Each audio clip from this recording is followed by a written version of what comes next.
क्या ऐसा कोई देश है जहां पर तीनों चुनाव यानी कि देश का चुनाव, राज्यों का चुनाव और स्थानीय निकाय चुनाव एक साथ करवाए जाते हैं? क्या भारत में पहले कभी ये तीनों चुनाव एक साथ कराए गए? भारत में वो कौन कौन से राजनीतिक दल हैं जो वन नेशन वन इलेक्शन की नीति को अपना समर्थन नहीं देते? नमस्कार दोस्तों, मैं अभिनव ठाकुर ऐसे ही कुछ गजब फैक्ट्स लेकर आपके लिए यह वीडियो लाया हूं। एक देश एक संविधान, एक निशान, एक प्रधान और एक विधान। कश्मीर से धारा 370 व 35A का खात्मा होने के बाद डॉक्टर श्यामा प्रसाद मुखर्जी का सपना साकार तो हो गया, लेकिन अब इस देश को जरूरत है तो एक देश एक चुनाव की। जी हाँ, वन नेशन वन इलेक्शन। दोस्तों, हमारे देश में एक साल में कई तरह के चुनाव होते हैं, जिसमें पंचायत चुनाव से लेकर नगर निगम चुनाव तक, विधानसभा चुनाव से लेकर लोकसभा चुनाव तक शामिल हैं। साल के कई महीने इन्हीं चुनावों में निकल जाते हैं, जिससे जनता के करोड़ों रुपए इन चुनावों में खर्च तो होते ही हैं, लेकिन देश में बार बार लगने वाली आचार संहिता के कारण देश के कई विकास कार्य रुक जाते हैं, जिसका सीधा असर देश की प्रगति पर पड़ता है।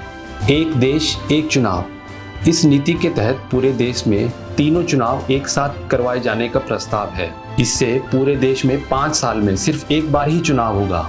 मोदी सरकार का तर्क है कि इससे न सिर्फ धन की बचत होगी, बल्कि देश को बार बार पड़ने वाले आर्थिक बोझ से भी छुटकारा मिलेगा।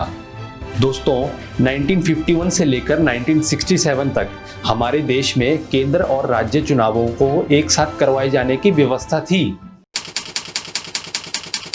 1951-52 में तो सभी राज्यों के चुनाव लोकसभा चुनावों के साथ हुए, लेकिन राज्यों के पुनर्गठन और सरकारों की बर्खास्तगी के चलते यह क्रम धीरे धीरे बिगड़ता गया।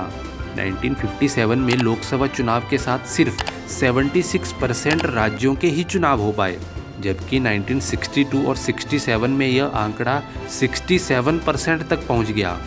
1970 आते आते यह चुनाव कराने की परंपरा पूरी तरह से खत्म हो गई। पिछली सदी का आखिरी दशक, जब भारतीय जनता पार्टी का चुनावों में दबदबा कायम होना शुरू हुआ, तो लोकसभा व विधानसभा चुनावों को एक साथ करवाने की बहस फिर से उठी। बीजेपी के वरिष्ठ नेता आडवाणी जी इस प्रणाली को पूरे देश में लागू करवाने के लिए काफी गंभीर भी थे।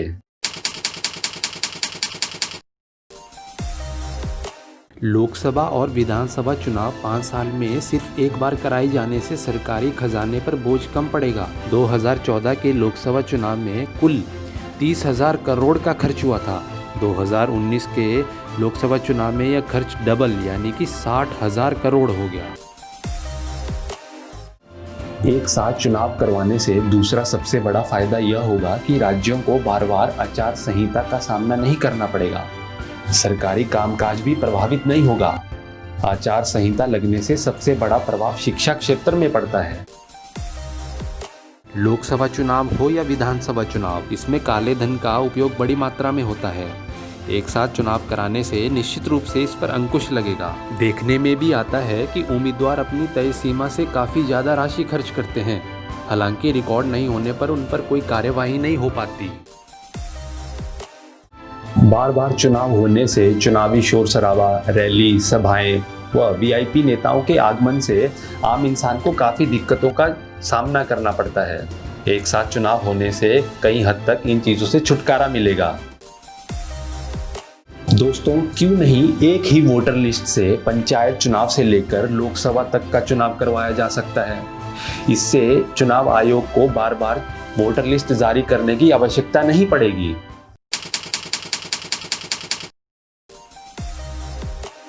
यदि देश में एक साथ चुनाव होते हैं तो सबसे बड़ा नुकसान क्षेत्रीय पार्टियों को होगा। जहां क्षेत्रीय पार्टियां सीमित संसाधनों के साथ चुनाव लड़ेंगी, वहीं राष्ट्रीय पार्टियों के पास रिसोर्सेज की कोई कमी नहीं होगी। यदि एक साथ चुनाव करवाए जाएंगे तो राज्य चुनावों में क्षेत्रीय मुद्दे गायब हो जाएंगे। मतदाता राज्य चुनाव में भी राष्ट्रीय मुद्दों के नाम पे वोट कर सकता है। हालांकि इसकी झलक 2019 के आम चुनावों में देखने को मिली, जब 2019 में हुए सभी राज्य चुनावों में सर्जिकल स्ट्राइक का मुद्दा छाया रहा। दोस्तों, यदि एक देश एक चुनाव इस नीति को लागू किया जाता है तो यह पहला मौका नहीं होगा जब भारत में ऐसा होगा। इससे पहले भी हमारे देश में कई बार एक साथ चुनाव हो चुके हैं। इससे पहले 1951-52, 1957, 1962 और 1967 में लोकसभा और विधानसभा चुनाव साथ साथ हो चुके हैं।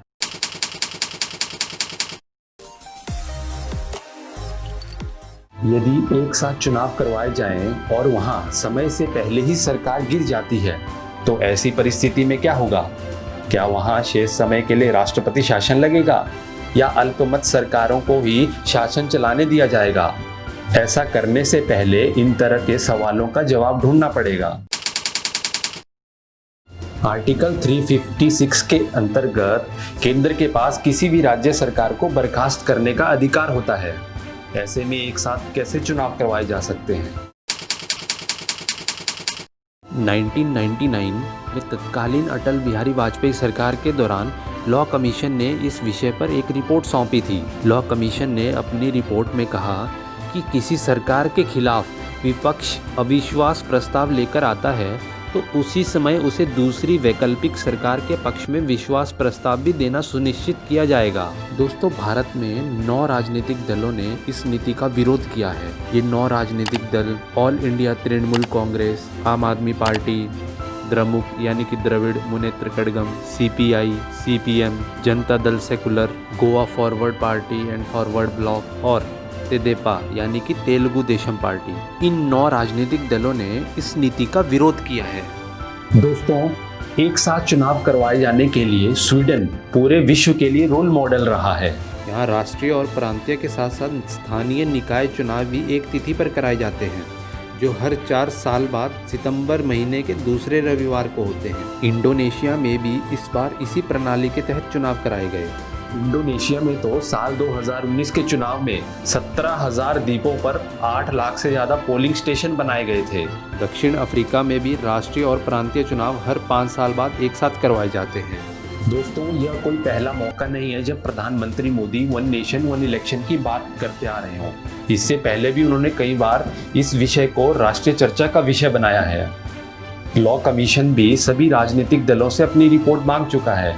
इसमें कई राजनीतिक दल तो इस नीति का समर्थन करते हैं, कुछ राजनीतिक दल विरोध करते हैं।